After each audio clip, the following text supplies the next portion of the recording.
Hey guys, another type of rhetoric question to review with you. So we've covered rhetoric, underline the key phrase questions, like we see on 15 and 13 here. We've covered transition questions, like number 9 here, when a transition word starts a question. We have covered sentence and paragraph placement questions in just the last video. And now, let's see what the next type of rhetoric question we're going to cover here is.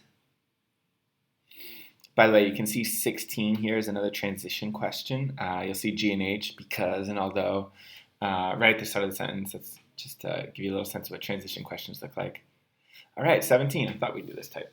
So this is called if the writer were to add or delete. It's another type of rhetoric question about how the writer should craft their story most effectively, not about grammar rules. Basically, when it's a question like this, if the writer were to delete the sentence, we would lose X. All you have to do is read the sentence and predict for yourself what the hell it says. And then if we deleted it, well, that's where we lose. So I'll show you how to do it here.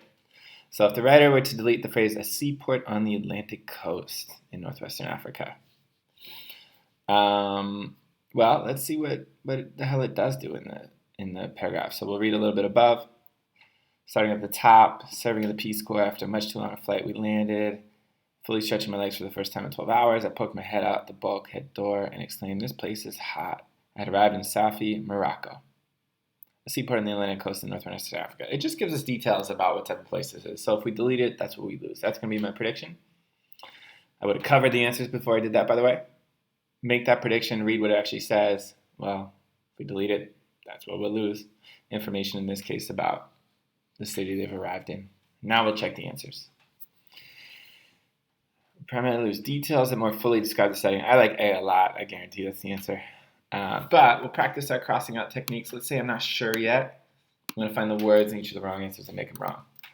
So B, information that explains the narrator's reason for being there. No, definitely not the reason for being there. A comparison of this location with the narrator's home. No, they haven't talked about the home. It's not a comparison. They haven't talked about the home. And D, there's nothing at all since these geographic details are irrelevant to the paragraph. No, it's not nothing at all. That's too extreme. Something you'll see in reading as well. When answers are too extreme, they're probably wrong. Usually more likely correct answer is like moderate in how it says things, not so absolute. So definitely A. Once again, on these questions, if they ask what's going to be lost by deleting a sentence, you just go read that part of cover the answers first. And then you read that part of the sentence. Ask what the hell it does say. Obviously, if we deleted it, that's what we lose. And then you look at the answers. And while you're looking for wrong answers, you cross out the exact words that make it wrong. Let me look for another type of this question. These are if the writer were to add or delete questions. 20, by the way, it looks like rhetoric, underline the key phrase question. 25, another rhetoric, underline the key phrase question. 28. This is an if the writer were to add or delete. And they're wondering here, should they add this revision to the sentence? So you want to basically predict yes or no and why. So we cover the answers. I'll do that properly this time. On the test, you do it with your hand. We'll cover the answers. We're going to predict yes or no. Like this should be revised, and why. So let's check this out in the paragraph. Writers considering revising the phrase, help my relationships. In the previous sentence to read, more easily form new relationships and fortify old ones. All right. 28. When I remember that human beings share many of the same hopes, fears, and dreams and disappointments, then I can more easily form new relationships and fortify old ones. I like it. It's more specific. More specific is not always better, but this feels better. Help my relationship sounds too vague. So I'm going to go, let's make the revision because it's more precise. Let's check these answers. F, make the revision because it adds details that clarify the point being made in the sentence. Yeah, totally true. I like F. G, because it emphasizes how important and difficult it is. It does not emphasize how important and difficult it is. H, keep it as is because it's specific, whereas the proposed revision is ambiguous. The revision is definitely not ambiguous. It's more precise. J, keep it as it is because it's shorter and more concise. So it is shorter. As details that clarify the point made in a sentence. I like F. I just think it's better writing. And you know what? It's rare actually on the ACT that there's this much of a subjective judgment call. Usually it's very cut and dry.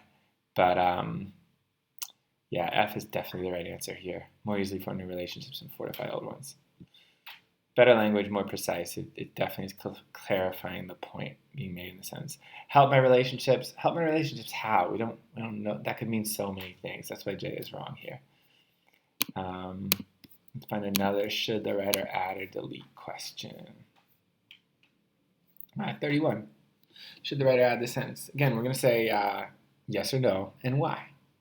That's how you predict. You're going to cover the answers and decide if it should be added or not, yes or no, and why, and then you check the answers. And if you see the right answer, just go for it. But if you're not sure of the right answer yet, then hone in on the exact words that make wrong answers wrong and cross those out. 35. Should this phrase be kept or deleted?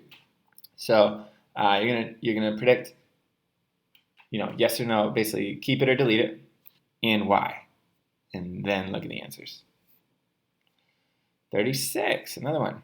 Should this phrase be kept or deleted? Again, you're going to predict kept or deleted and why. And then you look at the answers. 40, underline the key, rhetoric, underline the key phrase question. So it's 44, 45, paragraph placement questions. Just went over those in the last video. 53, another one. If we deleted this phrase, the essay would primarily lose. So you're going to predict, okay, what does the phrase say? And then, of course, that's what we lose by deleting it. And then check the answers. 54, sentence placement. You know how to do those now. 56, should the writer make this addition? All right, you can probably guess what the prediction is here. I'll give you a second, and I'll tell you. You're going to cover the answers and read enough above and below to make a prediction. Yes or no, in terms of adding it, and why. Then look at the answers.